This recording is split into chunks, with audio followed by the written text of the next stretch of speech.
Hi guys, my name is Lelasophia. I am an artist and fine jewelry designer. If you like contemporary fine jewelry, if you like luxury handbags, all things interiors, then I have some fun videos for you. You guys, a bit of a different video today. I talk constantly about buying and selling bags on the pre-loved market, how much I love the pre-loved market, all the different platforms, all the different apps, in-person options. There are just so many, and it's just kind of a really beautiful thing. I love it so much for so many reasons. Sustainability aspect, making fashion more cyclical.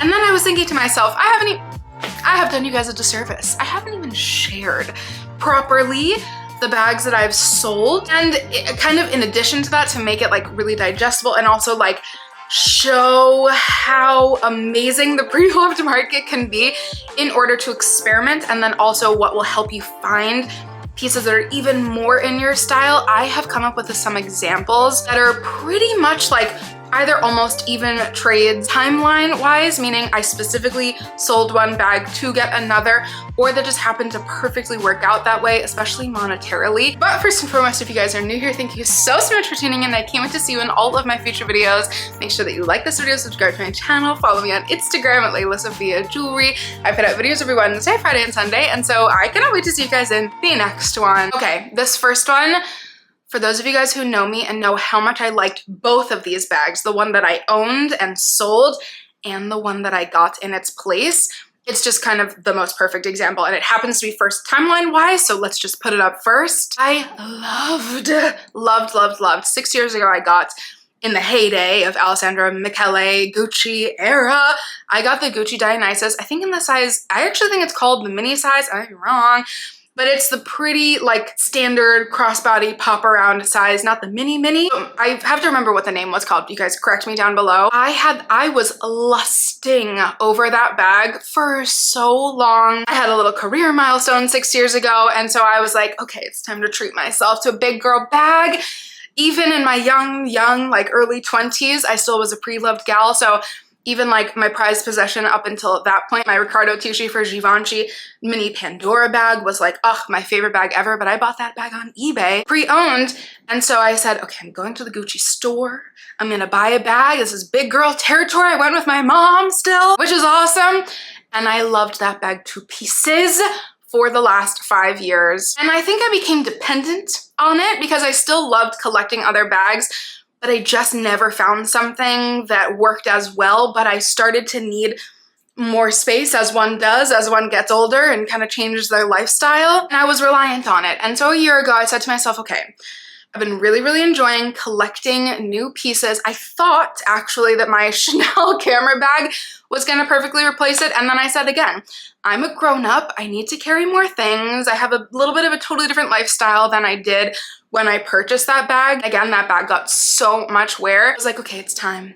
It's time to part ways with this bag. This bag has done me so well. And a couple months prior, I had found my Bottega Veneta original size and the kind of original style Daniel Lee for Bottega pouch bag. And it just did something to me for two different reasons, because the year or even 2 years prior, I remember seeing this exact style bag, but in the like crinkled up paper version on like a really beautiful artist who I love, who I've talked about here. Just assumed like, oh, I can't afford this is ridiculous. I looked at the Bottega website, I was like, oh no.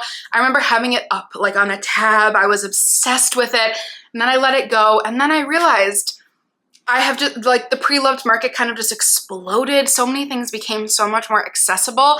And so long story short, finally the bag that I had lusted over for a year or two prior added the Bottega Veneta shoulder pouch, again, Daniel Lee era.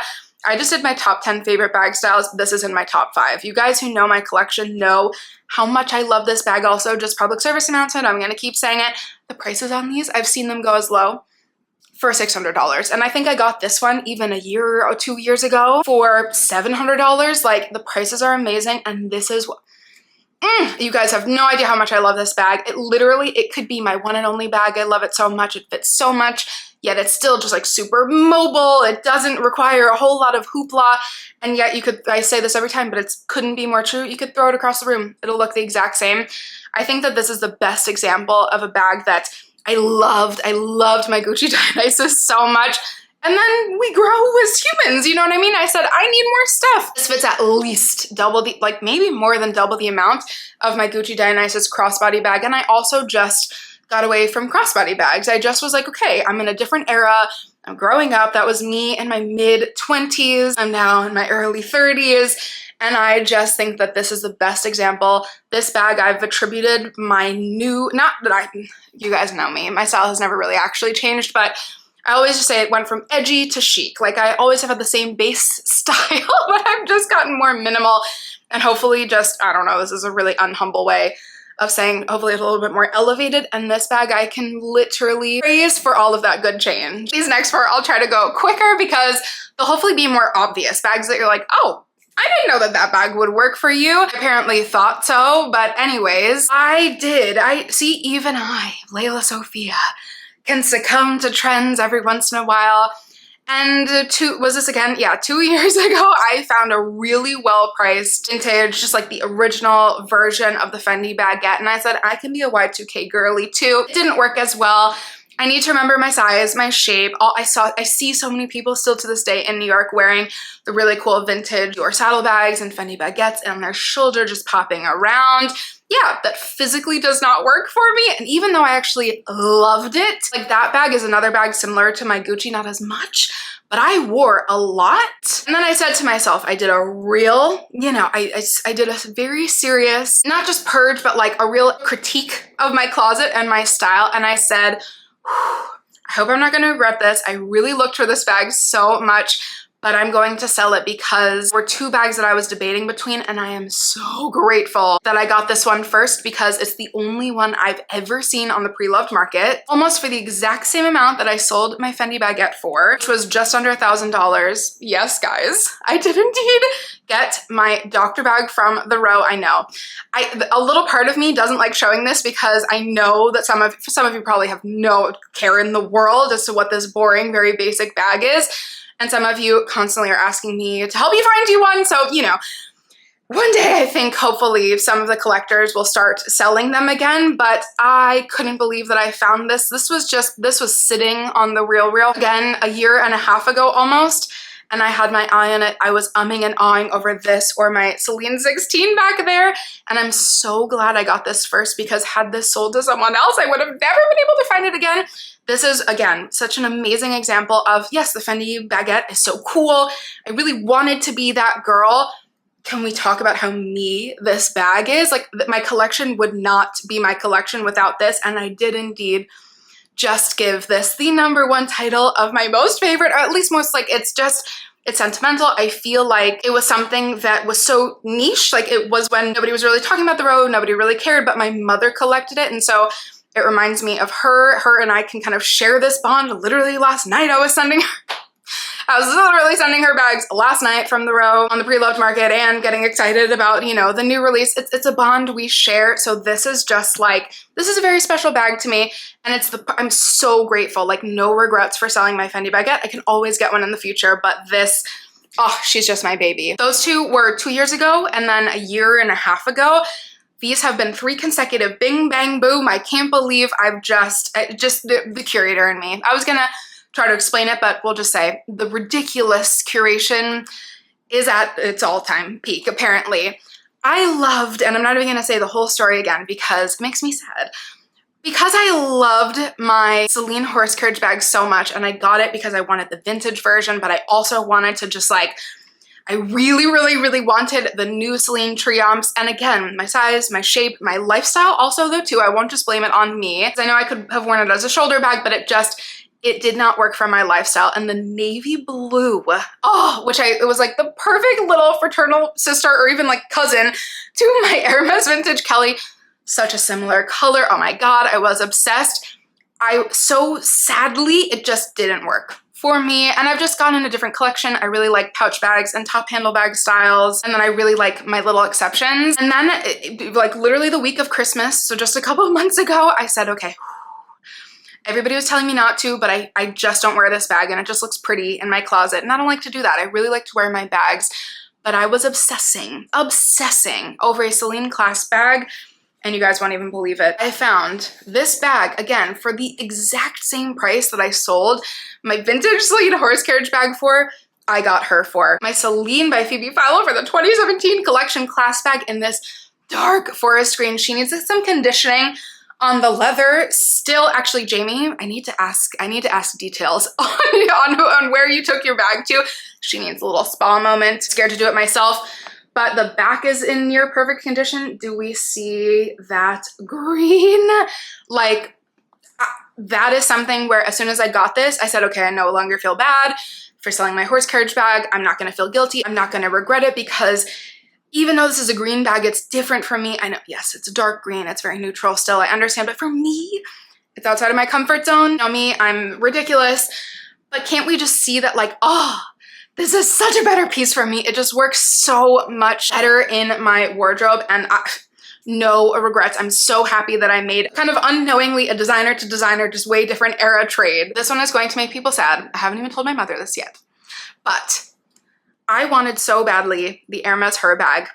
I know. I thought I did, okay? And then I realized when I got one, the very cool large vintage one, I actually had the one with 2 different insert size options. I'm not gonna talk about it that much because I know people will get upset at me. People are already upset at me when they started noticing it wasn't in my closet anymore. I had to be true to myself. I wasn't wearing it. I thought it would be the perfect weekender bag. The row, you can't see it, sorry. It's all the way in the back down there, but my double circle bag from the row, the large one that I have, became my weekender bag. I also have, like, I don't know what I was thinking, because I have a Speedy 35 and a Keep All. And I thought that the Her bag, I just was wanting to have a work, you know, cool girl, I own a business moment.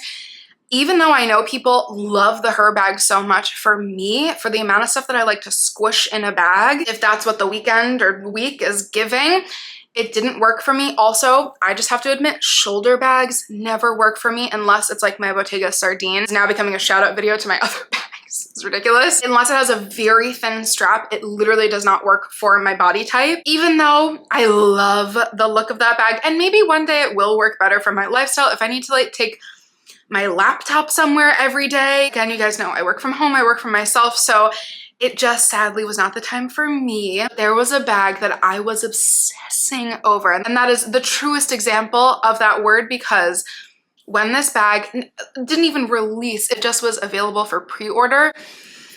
Oh, I was so excited. And so I said to myself, you gotta find something to sell to be able to get this one. And that is none other than my Abby bag from the row. This is me. This is me in a bag. This is one of my favorite bags. I actually have been wearing this so much, especially in the winter. It's just perfect.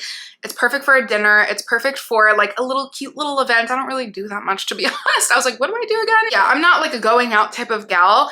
It is perfect. It's low key. Most people have probably no clue what it is, but the leather, every single time I have to show it, I just have to say that the leather is so buttery. Yes, it does scratch. I wonder if you can see some scratches on the bottom, but I have nothing that's like a huge, like very obvious scratch quite yet.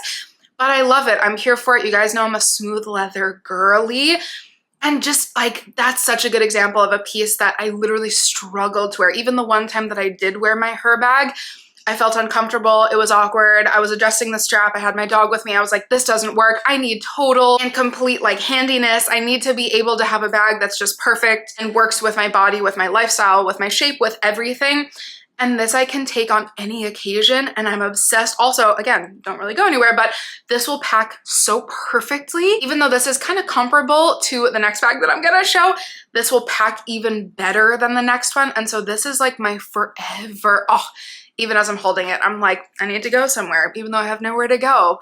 I need to wear this. This is one of my favorite bags. And again, you just see how like, yes, the Her bag is so cool, but it maybe didn't really feel like me. This feels, oh, like nothing feels more like me. Well, everything on this list just feels a little bit more like me, a little bit more authentic, and that's what I'm always striving for. You guys already know. And the last example, which I also just have to give credit to, haven't said yet, I have to give credit to my dear friend Craig. Thank you so much for this actual, you know, like concrete idea for this video. So thank you. Genuinely, I wouldn't have done it without you pushing me to do this. And the last example is something that, again, oh, me of 10 years ago, me of even like 8 years ago, would have been my favorite bag in my entire collection. The Gucci horsebit chain clutch bag. I never know the exact one, but the Tom Ford for Gucci horsebit chain clutch. I'm not gonna lie, Cass D'Amico's, is that how you say her last name? See, I still like this bag. I still love that bag. She has like a vintage python one. Again, something inside of me, it spoke to me. I got it. You guys know the story, so I won't say it again for the umpteenth time, but I got it before it actually was going to be re-releasing. Rihanna wore it. I was already looking at it. I said, if Rihanna has it, you know, again, she's the queen of all queens. And so I just wanted a little piece of that. I got it. I struggled. I wore it once to tea at Lauderay with my mom and my brother. And even then I was like, okay, this is cool. We went into what goes around comes around. We had a whole, it's a conversation starter. And I got home and I was like, does this outfit seem like me? This outfit doesn't really seem that me. I just had to be honest. And then I struggled to wear it one more time and I got home and I was like, no, it doesn't work for me. This is so sad. That's one where, like, yes, I was debating keeping it. Again, long story short, there were my top 2 wish list items for 2024. I literally was like, I was gonna take my time, and then both of these items started selling out. The first one being my Abby bag, and the second one being my Savette Symmetry Pochette. This bag just started selling out. A couple people have been talking about it now. It's actually really great. Some are coming back in stock. One of the ones that, like the colors that were really cool that I also loved, have come back in stock slowly but surely, but then the newer ones have been selling out. So it's just, it put a fire under me and I said, okay, it's time to really, really do a deep dive in my soul and admit to myself that even though I love looking at my Gucci horsebit clutch, I just never wear it. The Savette Symmetry Pochette was calling my name, and that's why this list is so important, and that's why these are the best examples for this list, because I love this bag to pieces. Like, I didn't understand how much I was gonna love this bag. I didn't know that this was gonna be like an instant top 10. This even beat out my Abby bag on my top 10 list, even though it's hard. I really love them both so much. I was very critical on that list, but like even just holding it, I love the suede, I love the color. It's weird, even though you see the sea of like dark chocolatey cool tone brown bags, this is different and it's so hard for me. It's so hard for me, but again, I won't allow myself this yet. We'll see. This could be an exception, honestly. It's so good, it could be an exception. There's like a coffee color one that I'm like, oh, do I need that? Do I need that? No, Sophia, you absolutely do not. This color, this was like an older color style. I got it off the RealReal. Anyways, you guys know my story. I have already several dedicated videos to this bag. But again, like such a good example. The Gucci horsebit clutch, so cool. What a vibe. Yes, it's so chic. It's like really, really cool. But on me, I've said this time and time again, all like one slightly edgy thing, my entire look is edgy. I don't know why. It's something about me this happens with, not on everybody else, which is why I've realized that like toned down bags, really classic bags, really like very simplistic, minimalistic bags, which yes, I sound so boring, but it's really just true. These help kind of like, it's like they neutralize my outfit, which might already be a little edgy just because I'm wearing all black, which I don't think is synonymous, but I think most people think of that when they think of edginess. And so, long story, I'm just rambling because this bag completes me. This bag completes, it's just the easiest outfit topper. I literally have worn it so many times. It's perfect for events, but then I also wore it to my niece's 3rd birthday party. You know what I mean? It's like, just put in some things, put in your phone. So much fits in here. Again, I have an entire dedicated video to what fits in here. It is one of the most perfect bags I've ever gotten. The quality is kind of impeccable. If I break my own rule and get another one, you'll know why. But again, just to repeat myself for the 1000th time, it's just such a good example of a bag that I thought was going to be really me, that then I finally, you know, found it within myself to sell off and get one that is just so like, oh, I would never, ever, ever get rid of this. I love this bag so much. And just to say, this is not me like promoting, constantly selling things. These are just some really, really, really very obvious examples. And also just to say, I'm having it like, it is not that easy to sell things. Some of these bags took me a year plus to sell, but I think that I have to practice patience and we all have to practice patience. However, I'm also looking into more things like Rebag where you can actually trade in bags, like literally trade in bags. So many, many more videos on this to come. I hope this was like a really fun little treat for us all. I'm so grateful for you guys as always, and I can't wait to see you in my next one. Bye guys.